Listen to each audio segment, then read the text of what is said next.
Olá pessoal, tudo bem com vocês? Aqui é o professor Josiel e a aula de hoje é sobre o rio Caim e sua relação então com a catástrofe climática que atingiu o Rio Grande do Sul. Pois bem, o rio Caim ele nasce na região de São Francisco de Paula, aqui na área de ocorrência dos Campos de Cima da Serra. O que acontece nessa área? Aqui é muito comum nós termos um solo muito superficial onde se forma este campo. Em alguns locais, estes campos vão acumulando água e formando banhados. Esses banhados, então, depois de acumular muita água, parte dessa água começa a escoar, formar pequenos filamentos de água que vão se unindo e formando os rios. Então já percebam, um rio Caí, ele tem uma situação que ele nasce numa área de uma altitude elevada. E à medida que ele vai avançando para o oeste e depois para o sul para encontrar o Jacuim, ele vai chegar junto com o Jacuim no Lago Guaíba. Então perceba, a gente tem aqui um relevo alto, tá? Quando comparado às regiões onde estarão a foz do próprio rio Caim, e uma área onde vai ter uma vegetação de campo e também uma área que começa a aparecer vegetações ligadas à Mata Atlântica. Outra coisa importante, nessa área do rio Caim, nós vamos ter muitas plantações de pinos. A gente vai ter muita pecuária, nós vamos ter muita lavoura de diversos alimentos. E o rio Caim, ele é muito represado.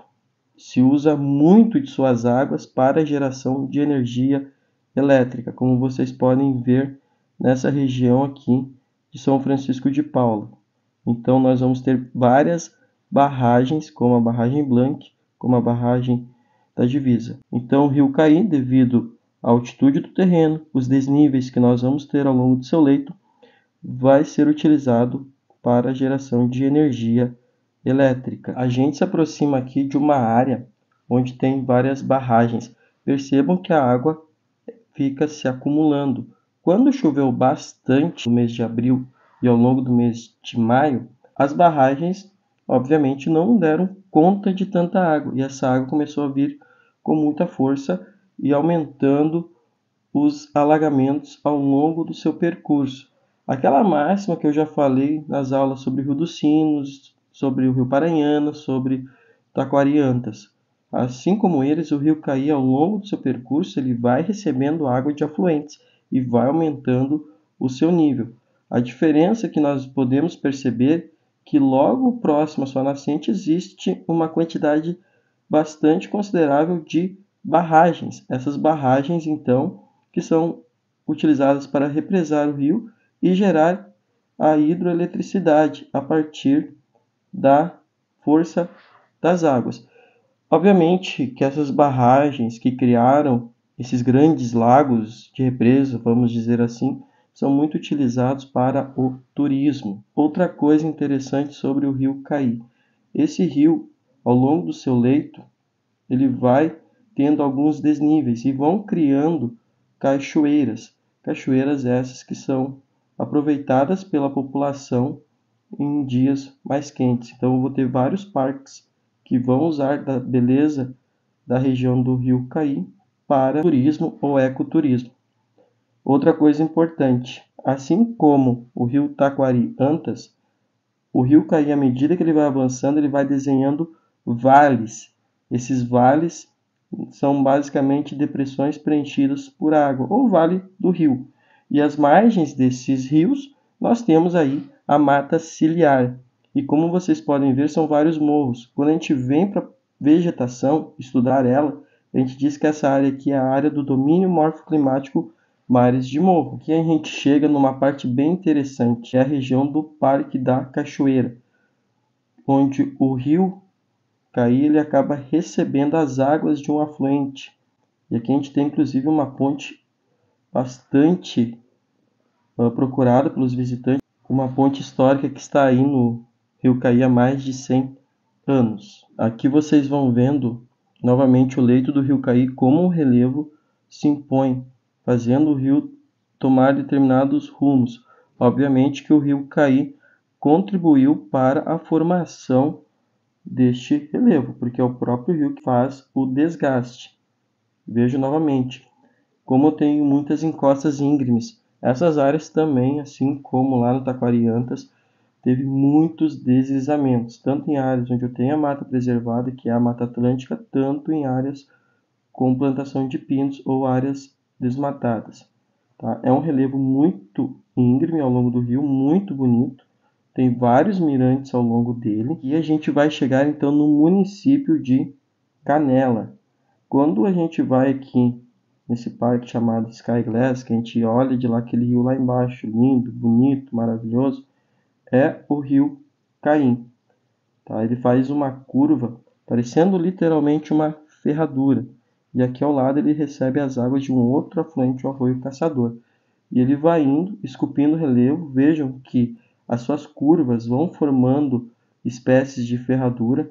É um terreno muito íngreme, onde o rio ele vai ganhando velocidade e vai em direção às áreas de terrenos mais baixas. E depois de passar por Canela, Gramado, ele se aproxima então dos municípios de Nova Petrópolis e vai passar muito perto do município de Caxias do Sul. Então, notem, é um rio que vai costurando a região que a gente chama de Serra Gaúcha, desde São Francisco de Paula em direção ao oeste. Então, quando ele vai chegar ali perto de Vila Cristina, ele vai rumar então para o sul. E o que começa a ter? Aquela mesma dinâmica do rio Taquari-Antas. Tem vários municípios pequenos que estão ao longo das margens dos rios. Mas por que isso de novo? A gente compara a área mais baixa, onde está a parte urbana do município, como aqui em Vale Real, é a parte que está próxima ao rio. Quando eu me afasto dele, o que começa a acontecer? O relevo fica mais acidentado, mais íngreme. Se torna mais difícil a ocupação do espaço. Então a gente tem esse detalhe de organização urbana dos municípios da região do Rio Caim. É muito comum no Rio Grande do Sul, em vários rios, não é exclusividade do Caim, nem do Taquari, nem do Antas. As cidades cresceram próximas aos rios, muito em virtude porque o território que elas estão localizadas cresce em terrenos mais íngremes, de difícil ocupação. Então, quando o rio ele vai arrumando para o sul, a gente começa a perceber que ele passa por municípios pequenos que estão às margens deles, como é o caso de Feliz, que o rio divide o município ao meio, tanto a margem direita quanto a margem esquerda. O próximo município depois de Feliz até tem afluente aqui chegando no rio Caim, é Bom Princípio. Notem, são municípios pequenos que estão literalmente entre duas áreas que são polos econômicos do Rio Grande do Sul. A região ali de Caxias do Sul e a região metropolitana de Porto Alegre. Então, o rio Caí ele vai rumando para o sul antes dele passar por São Sebastião do Caí, em Montenegro, que é onde aparecem os maiores problemas causados por esse rio. Ele passa por municípios pequenos que acabam então sofrendo com os alagamentos provocados pela chuva e pelo rio, obviamente, tá? Aquela dinâmica que eu sempre falo para vocês, que a gente tem que sempre ter bem claro. Excesso de chuva aumenta o nível do rio. O nível do rio aumenta também porque ele vai recebendo água de seus afluentes. E à medida que ele vai indo para sua foz, a sua velocidade vai diminuindo, a área de alagamento vai aumentando, porque vai ficando mais plana e o rio tem uma quantidade maior de água. O próximo município aqui que vocês têm chama-se Harmonia, novamente, município pequeno, às margens do rio Caim. E agora a gente chega onde precisa dar uma chuva muito grande para ter problemas de alagamento, que é São Sebastião do Caim. São Sebastião do Caim é uma cidade com uma população maior quando comparada às demais que apareceram. Notem novamente aquela situação. Tem áreas muito perto do rio. E qual que é a situação? Essas áreas são áreas que a gente chama de planícies de inundação, que eu já comentei em várias outras aulas. O rio naturalmente enche e vai para essas áreas. Imagine então em situação atípica, como foram essas chuvas. O próximo município no caminho depois de São Sebastião do Caí é Pareci Novo, um município pequeno, com poucos habitantes, que também sofreu com alagamentos. Então, quando a gente percebe essa tragédia, o Rio Grande do Sul teve mais de 400 municípios atingidos. Pouco se fala de municípios menores. Prestem atenção agora aqui comigo, gente. A gente está numa área que o Google nos mostra que está muito verde. Essas áreas mais descampadas aqui são áreas de banhado, como dá para ver na imagem. Ao longo do rio vocês conseguem ver essa vegetação. Essa é a mata de várzea. Olha o quanto ela está preservada nesse setor do rio. À medida que a gente vai avançando, a gente vai chegar num dos maiores municípios que tem ao longo do rio Caí, que é o município de Montenegro. Então aqui uma coisa que a gente pode comparar. Próximo ao rio, a gente tem esse tipo de vegetação. Veja que parece que ela está certinha, plantada. E realmente ela está plantada. Isso aqui é silvicultura. É uma área considerável, uma área relativamente plana. E aqui a gente tem Montenegro. E olha o que o rio faz. O rio literalmente está junto com uma das principais ruas do município. Então aqui, à medida que o rio sai do seu leito, ele vai alagar. Porque novamente nós temos ocupação urbana ao longo da planície de inundação. Aqui a gente consegue perceber bem o que é. A gente tem uma área preservada aqui, e aqui a gente tem uma área que é utilizada para a agricultura, que obviamente vai se aproveitar da água do rio. Outra coisa interessante, estão vendo essa parte? Olha essa curva, o nome disso é meandro. Pode acontecer que depois que as águas baixarem, o rio cair, cortar caminho e abandonar esse pedaço, que é o que a gente chama de meandro abandonado.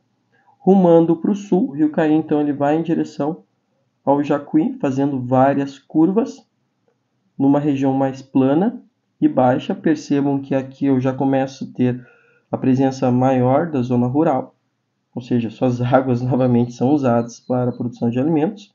Ele ainda passa por uma área mais preservada, então vejo que tem momentos que os rios têm margens preservadas, tem momentos que eles não têm.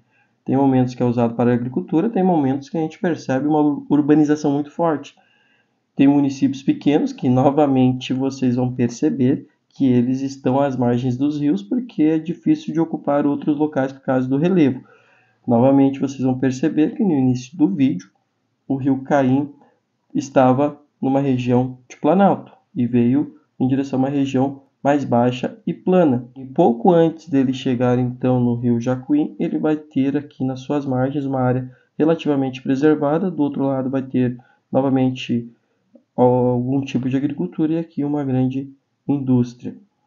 E à medida que ele vai avançando, então finalmente ele vai chegar ao rio Jacuí. Então, pessoal, essa foi a aula do rio Caim, mais um rio que contribuiu com os alagamentos na região de Porto Alegre, nascendo na região mais alta, que é o nosso Planalto, ali na região São Francisco de Paula.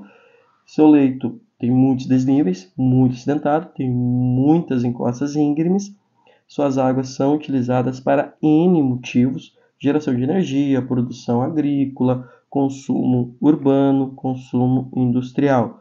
Novamente, as suas águas ganham velocidade nas regiões mais altas e vão aumentando suas quantidades e diminuindo a sua velocidade a partir que estão nas áreas mais baixas e planas. A foz do rio Caí é no rio Jacuí, próxima à foz do rio dos Sinos, também no rio Jacuí.